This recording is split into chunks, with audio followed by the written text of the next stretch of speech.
Assalamualaikum warahmatullahi wabarakatuh. Kenalkan, nama saya Safruddin Al-Hafiz. Nomor NIM saya 0104212119. Saya dari jurusan Manajemen Dakwah D.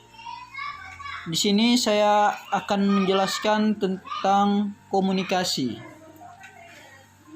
Saya akan menjelaskan tentang pengertian komunikasi Islam terlebih dahulu.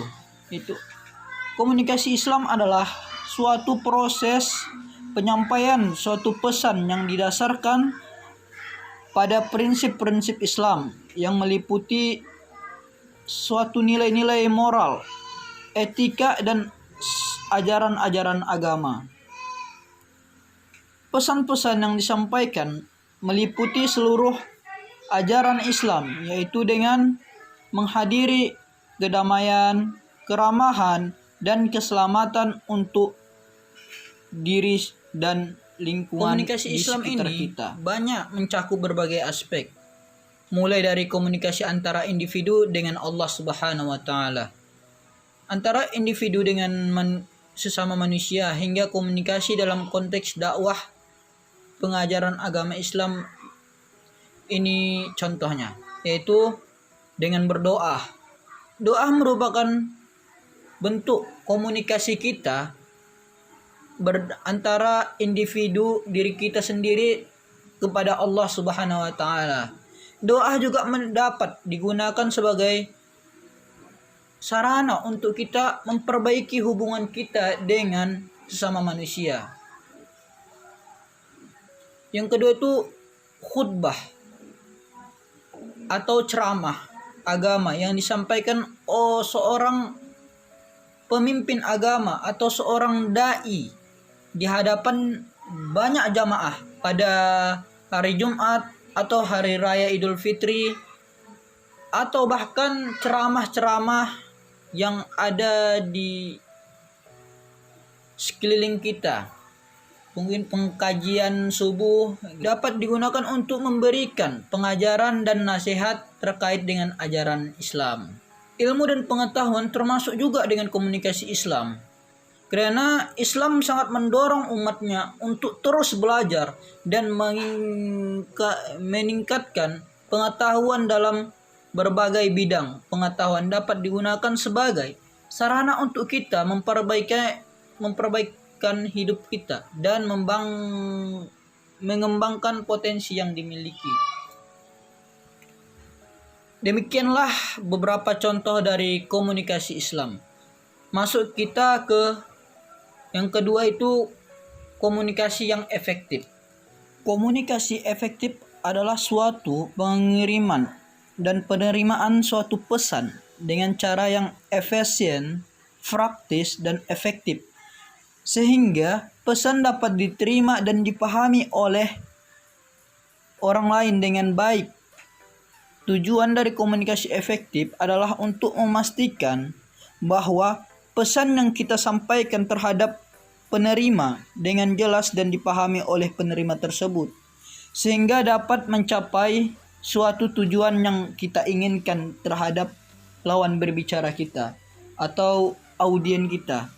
Bagaimana kita menyampaikan suatu pesan itu bisa tersampaikan terhadap mereka, itu dengan melakukan, kita masuk ke contohnya, karena situ akan dijelaskan bagaimana komunikasi efektif itu. Yang pertama itu contoh dari komunikasi efektif, presentasi yang baik.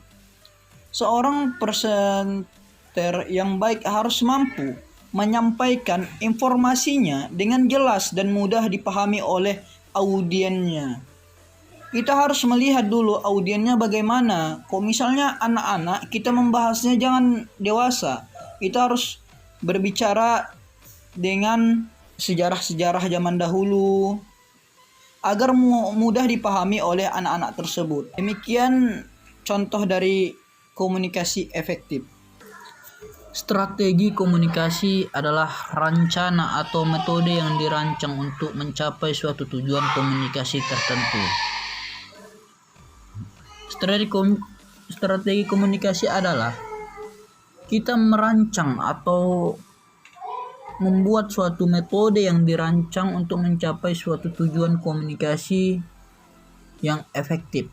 Tujuan dari strategi komunikasi bisa berbeda-beda, tergantung pada kebutuhan suatu organisasi ataupun suatu individu yang ingin melakukan komunikasi tersebut. Strategi komunikasi harus dirancang terlebih dahulu dalam mematangkan dan harus mencapai beberapa hal seperti target audiennya bagaimana, apakah orang tua, apakah anak-anak, apakah gabung anak-anak, bapak-bapak, atau bagaimana, tidak lansia, umur-umur berapa. Harus kita lihat dulu targetnya bagaimana, apa yang ingin kita sampaikan, media bagaimana, alat yang akan digunakan untuk menyampaikan suatu pesan tersebut bagaimana. Apakah kita menyampaikannya dengan dakwah seperti berbicara langsung berkomunikasi, atau melakukan seperti contohnya media sosial, kita live streaming menyampaikan suatu komunikasi efektif. Beda-beda memang target audiennya dalam strategi komunikasi adalah orang-orang atau kelompok yang menjadi sasaran dari pesan yang ingin kita sampaikan terhadap mereka. Pesan yang ingin disampaikan harus disesuaikan dengan karakteristik target audien kita, seperti tingkat pendidikannya, usianya, jenis kelamin, dan latar belakang audiennya. Dalam menjalankan strategi komunikasi ini, kita perlu ada perencanaan dan evaluasi secara terus-menerus untuk memastikan bahwa strategi kita ini tersebut sangat efektif dan dapat mencapai tujuan yang kita inginkan. Kita menginginkan agar audien kita mudah memahami kita. Selanjutnya kita masuk ke teknik komunikasi. Teknik komunikasi adalah penyampaian suatu pesan yang kita kemas dengan cara-cara tertentu agar terjadinya komunikasi yang efektif antara penerima dan pemberi komunikasi tersebut. Teknik dalam komunikasi harus diperhatikan karena dengan teknik yang baik dan tepat dalam sebuah proses komunikasi, pesan komunikasi akan diterima dengan baik pula para komunikan atau oleh apa saja yang menjadi objek penerima pesan-pesan yang akan kita berikan kepada mereka. Sedang pembagian teknis komunikasi menurut Onong Ochhan Effendi dalam bukunya Ilmu Komunikasi, Teori dan Praktik, bahwasannya dalam sebuah proses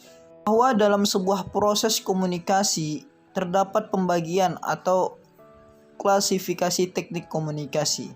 Yang pertama itu teknik persuasif, yang mana teknik persuasif ini berisikan bujukan, yakni dengan membangkitkan pengertian dan kesadaran seseorang bahwa apa yang kita sampaikan akan memberikan rupa pendapat sendiri sehingga akan memberi perubahan.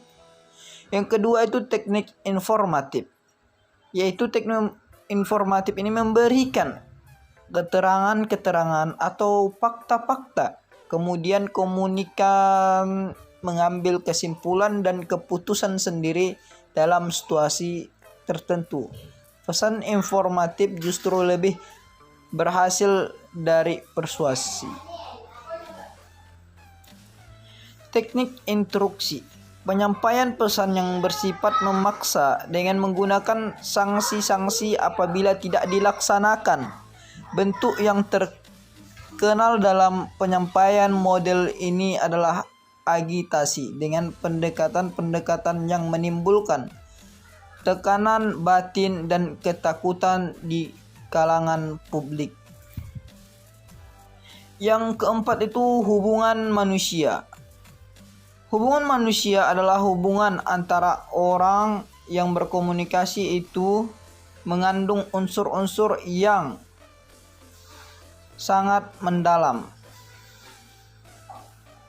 Hubungan manusia dikatakan komunikasi karena sifatnya action oriented yang mengandung unsur sebuah kegiatan yang berubah sikap, pendapat, atau perilaku seseorang.